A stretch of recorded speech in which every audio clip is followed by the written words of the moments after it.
تشكيلة الأهلي أمام المصري البورسعيدي المتوقعة اليوم الجمعة في حراسة المرمى: محمد الشناوي. في خط الدفاع: محمد هاني أو عمر كمال عبد الواحد، رامي ربيعة أو ياسر إبراهيم، محمد عبد المنعم وكريم فؤاد. في خط الوسط: أكرم توفيق، إمام عاشور وأليو ديانج.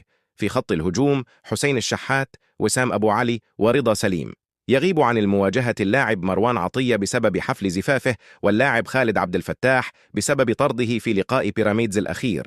الأهلي يدخل المباراة بعد انتصار مثير على نادي بيراميدز بنتيجة 3 أهداف مقابل هدفين في مباراة الإياب، وكان قد فاز أيضا في مباراة الذهاب بهدف دون رد على أرض بيراميدز. يحتل الأهلي حاليا المركز الثاني في جدول الترتيب برصيد 66 نقطة، جمعها من 26 مباراة، حيث حقق الفوز في 21 مباراة وتعادل في 3 وخسر مباراتين، بينما يأتي نادي بيراميدز في الصدارة